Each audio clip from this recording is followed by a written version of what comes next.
Hello guys, welcome back to our channel Rhino Reaction. Guys, मैं अनुपमा और मेरा नाम अनुपम है। आप लोग का हमारे चैनल पे खूब सारा स्वागत है। कैसे हो आप सब? आई होप आप सब अच्छे होंगे, स्वस्थ भी होंगे, मस्त भी होंगे एंड जहाँ भी होंगे सेफ भी होंगे। तो गाइस आज हम लोग रिएक्शन करने वाले खेसारी लाल जी का एक जबरदस्त सॉन्ग होली का आया है जिसका नाम है ओपन द डोर।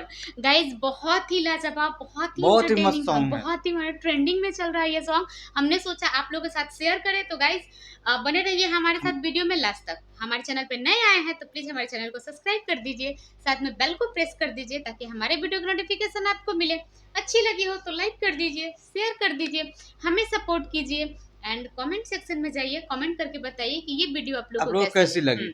हमें सजेस्ट कीजिए कि नेक्स्ट रिएक्शन वीडियो हम किस पे लाएं। और गाइस प्लीज हमारे चैनल पर नए हो तो प्लीज सब्सक्राइब जरूर कर लिया करो यार।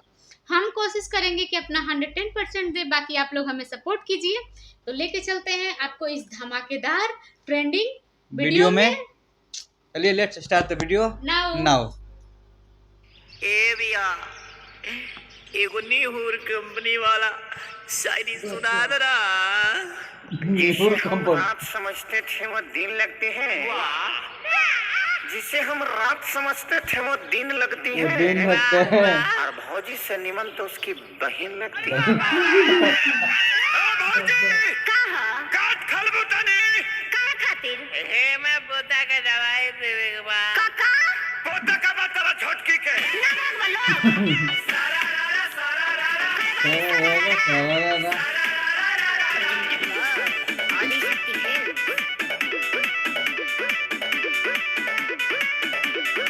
दूरे से कोला पर नाम दे बारू देखाबो न पिचकारी लाम दे बारू हमनी के लाम त के दिखाइयो अरे दूरे से कोला पर नाम दे बारू देखाबो न पिचकारी लाम दे बारू काहे पड़ेला दुआरिया पसर, काहे पड़ेला दुआरिया पसर।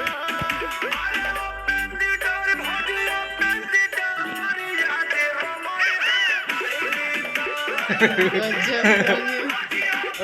द डोर।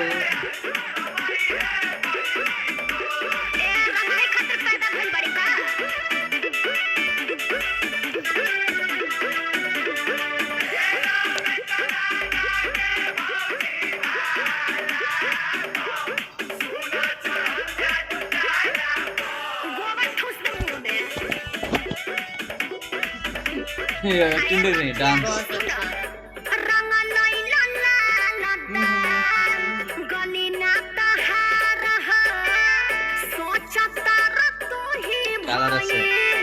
बड़ा होशियार रहा ओ यार हमार ब्लैक डायमंड है बाबूजी।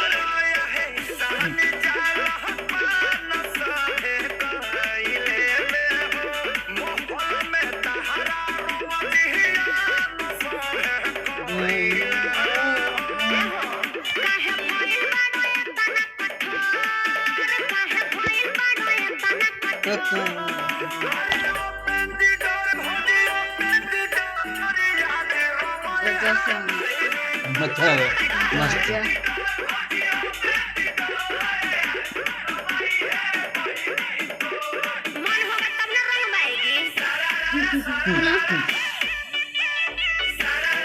सारा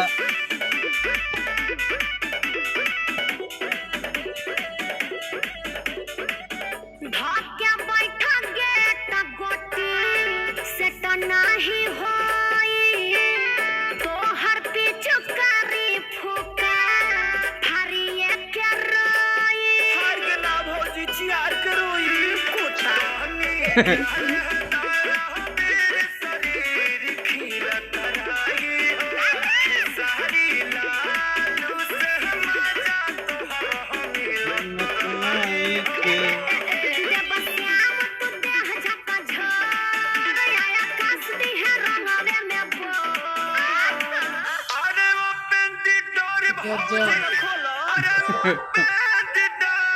अरे लोला दे हमको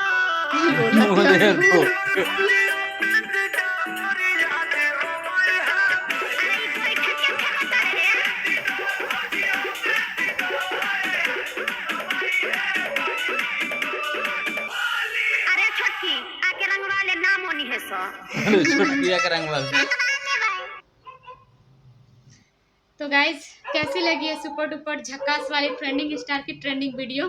गाइस मस्त लगा वीडियो, हमको तो पर्सनली बहुत मजा आया देख के। और आप लोग भी बताइए अपना भी, आप लोग ओपिनियन दीजिए कि आप लोगों को कैसा लगा ये वीडियो सॉन्ग। तो गाइज हमें सपोर्ट कीजिए, हमारे चैनल को सब्सक्राइब कीजिए। मिलते हैं फिर से एक नए धमाकेदार रिएक्शन वीडियो के साथ। तब तक के लिए हंसते रहिए, मुस्कुराते रहिए, अपना ख्याल रखिए। जय हिंद, जय भारत, भारत माता की जय।